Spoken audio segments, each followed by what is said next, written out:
આ પેદ બનાવીને ખાશો તો કમર દર્દ, પગનો દુખાવો, કોઈ પણ વસ્તુ તમને નહીં થાય. આ પેદમાં કેલ્શિયમ, આયર્ન, મિનરલ ફૂલ માત્રામાં હોય છે. તો આજની મારી રેસીપી તમને ગમે તો લાઈક, શેર ને સબસ્ક્રાઈબ જરૂરથી કરજો. હાલો, જય શ્રી કૃષ્ણ. મારા કિચનમાં આપણું બધાનું હાર્દિક સ્વાગત છે. આજે આપણે આટલી વસ્તુથી આપણે આજે પેદ બનાવીશું. એમાં 3 વાટકા મખાના લેશું, ગુંદ લેશું, તલ લેશું, બદામ, કાજુ અને ગોળ. આ પેદમાં કેલ્શિયમ, આયર્ન, મિનરલ ભરપૂર માત્રામાં હોય છે. આ કોઈ હલવો નથી બનાવવાનો કે બદામ કાજુ. આ પેદ એક સેહત તાકાતવર પેદ છે. આ બાળકોને પણ ખવડાવી અને તમારા બાળકોને તાકાતવર બનાવી શકો છો.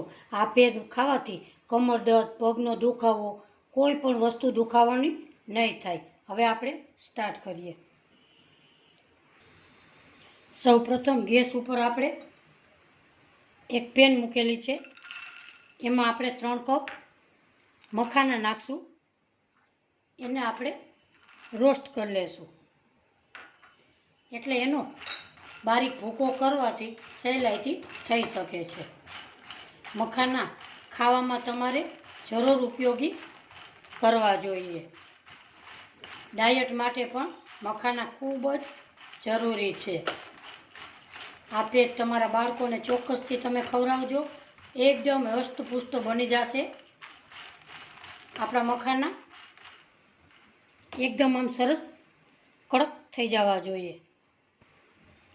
અહીં મખાના આપણા રોસ્ટ થઈ ગયા છે. હવે એક પ્લેટમાં બહાર કાઢીશું.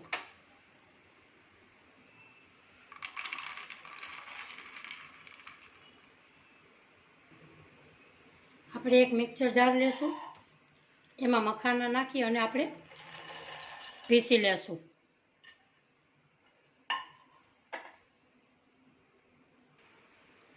મખાના આપણે આવી રીતે દરદરો પીસો તોય ચાલે અને એકદમ બારીક ભૂકો કર્યો તો પણ ચાલે.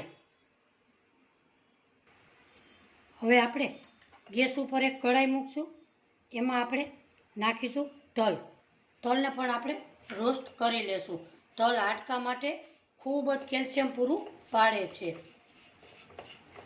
તલ રોજ ખાવાથી તમારા હાડકા મજબૂત બને છે અને દુખાવામાં રાહત મળે છે. આને આપણે શેકી લેશું. ચટક ચટક અવાજ આવે ત્યાં સુધી આપણે તલને શેકી લેશું.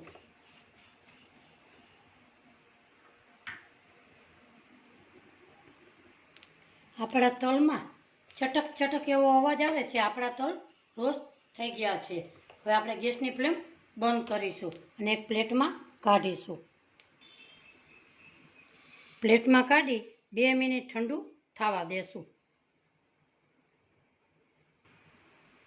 આપણા તલ સરસ ઠંડા થઈ ગયા છે. હવે આપણે મિક્સર જારમાં તલ નાખીશું, બદામ નાખીશું અને કાજુ નાખીશું. એને આપણે દરદરું પીસી લેશું. તમે જોઈ શકો છો આપણું દરદરું સરસ એકદમ સરસ પીસાઈ ગયું છે. હવે આપણે એક બાઉલમાં મખાના અને તલ પીસેલા છે એ 2 ઉમેરીશું.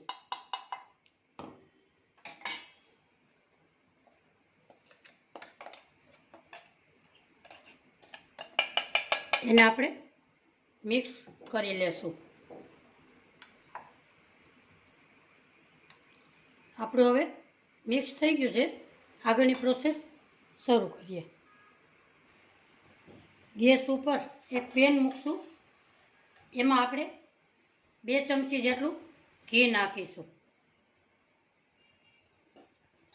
ઘી હલકું હલકું ગરમ થાય ત્યાં સુધી આપણે ગરમ કરીશું. આપણું ઘી હલકું હલકું ગરમ થઈ ગયું છે. એમાં નાખીશું આપણે ગુંદ. ગુંદને ધીમા ગેસે આપણે ફ્રાય કરી લેશું. બધો ગુંદ એકદમ સરસ ફૂટી જવો જોઈએ. કાચો રહે તો મોઢામાં કચડ કચડ એવો દાંતમાં અવાજ આવે છે.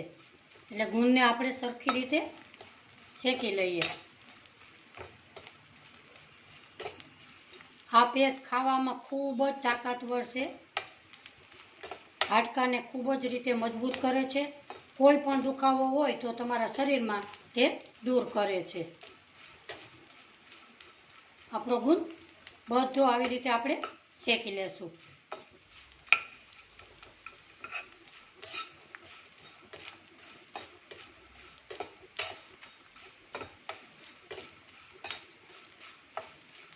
આપણો ગુંદ સરસ એકદમ સરસ શેકાઈ ગયો છે.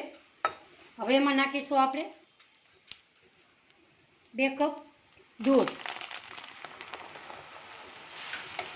એને પણ મિક્સ આપણે કરી લઈએ.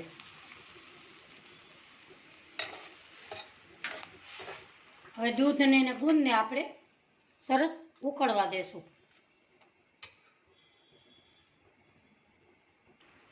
આપણું દૂધ ગરમ થઈ ગયું છે. હવે આપણે નાખીશું મખાના અને તલનો પાવડર. એને આપણે મિક્સ કરી લેશું. એમાં નાખીશું આપણે ટોપરાનું ખમણ. એને પણ આપણે મિક્સ કરી લેશું.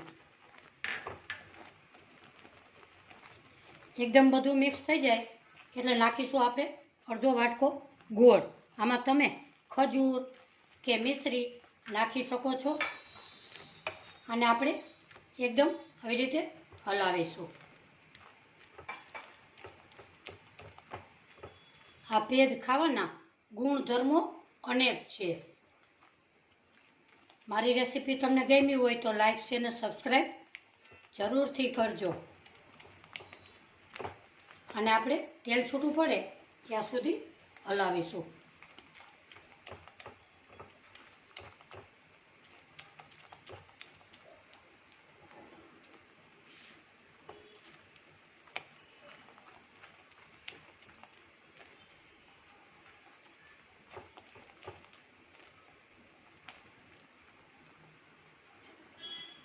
આપણું સરસ ઘી છૂટું પડી ગયું છે.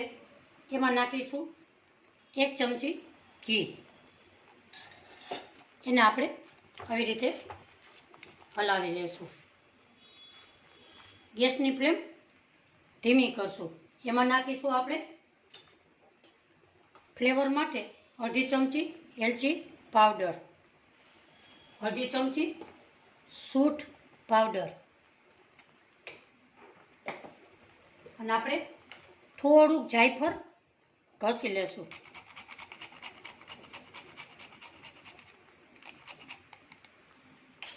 એને આપણે મિક્સ કરી લઈએ. તમને એવું લાગે કે આપણી પેજ થોડીક કઠણ છે તો તમે એમાં થોડુંક દૂધ ઉમેરી શકો છો. આ પેજ આપણી સરસ થઈ ગઈ છે. હવે આપણે ગેસની ફ્લેમ બંધ કરીશું અને સર્વ કરીશું. આ પેજ તમે 15 દિવસ ફ્રીજમાં રાખી અને સ્ટોર કરી શકો છો. જ્યારે ખાવી હોય ત્યારે ગરમ કરી અને ખાઈ શકો છો.